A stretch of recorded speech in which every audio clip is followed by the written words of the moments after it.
Hillary Clinton needs to move on. Well, that according to a new Politico magazine op-ed, which reads, quote, "We just passed Groundhog Day on the calendar, but it feels like we're still living it. We can't break free from the gnashing and rehashing of the 2016 election. She has the chance to go down in history as much more than almost first woman president. It starts with changing the subject." So is it time? Here to debate is Tim Canova, who is challenging Congresswoman Debbie Wasserman Schultz down in Florida for the 23rd Congressional District. And we have Hamza Khan of Pluralism Project. Thank you so much, both of you, for being with us. Tim, I'll start with you. Do you think it's time for Hillary Clinton to move on? Well, I think after every presidential election, it's a healthy thing for the candidate who loses. Traditionally, that candidate goes through a period of introspection and really reinvention. We've seen other candidates do that, Al Gore, even going back to Richard Nixon. And I think it's a healthy thing for the party. It opens up a space where the party can consider other policies and strategies and even personnel to promote.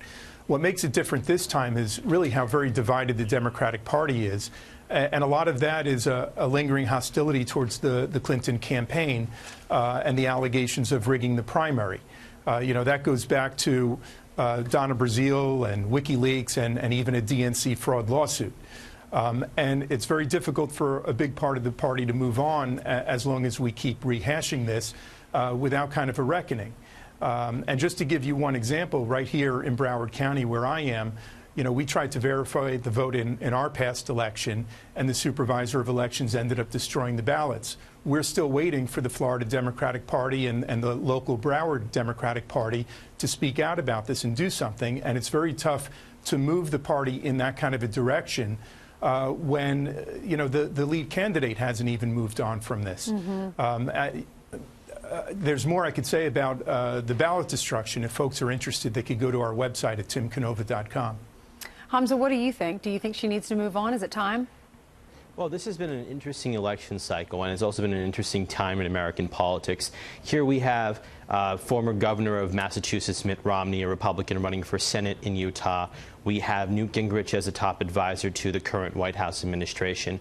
We have President Barack Obama setting up a foundation that's getting very involved in local elections across the country. And we have Vice President Joe Biden going on a nationwide tour about America's promise. So the old adage that in American public life there isn't a second act doesn't seem to be holding true anymore.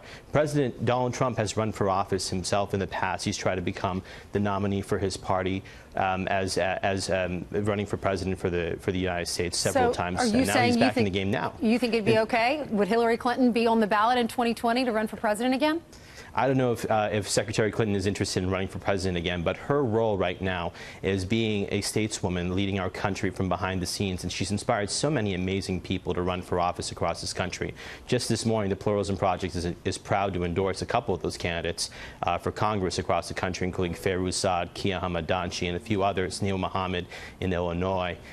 This is a great time to be an American, and frankly, Hillary Clinton's helped bring about a healing in our country that we haven't seen before. She's been exemplary when it comes to helping the civil transition from one administration to another, both from the Obama administration to the Trump administration, and previously from her husband's administration, President Clinton's administration, to President Bush Jr.'s administration. So we should be proud of the role she's been playing in American public life, and frankly, I don't think there's anything wrong with her staying involved in any way she feels like it. It's a part of democracy. Well, how can she retain her power in Democratic circles without becoming the target for Republicans? Tim, I'll start with you.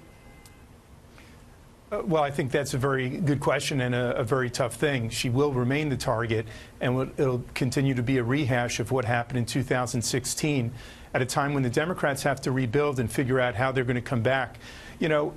Unfortunately, failure has been rewarded in the Democratic Party, and it goes well before 2016.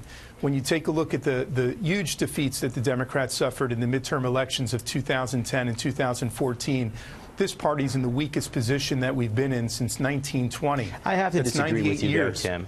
Tim, I appreciate that you're running for Congress. No, Tim, we'll give you the last word. I appreciate you're running for Congress here and you're trying to build your own reputation in order to take on DWS. But let me point out something to you right now. The United States is doing fantastic when it comes to Democratic involvement, mostly because Democrats are running across the country up and down ballot. And we have the strongest chance yet to take back Congress, thanks to the work that Hillary Rodham Clinton, Barack Obama, and Joe Biden have done to build us going forward right. this coming election cycle. So I don't think you're right Tim? about any of this right now, Tim. That's a lot of happy talk when you take a look at the situation. Well, when you lose to DWS this year, we'll know if it's happy talk or not.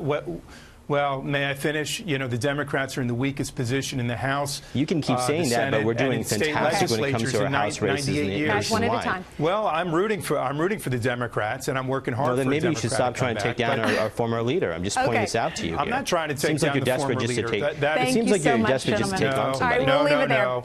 Tim, Hamza, thank you so much.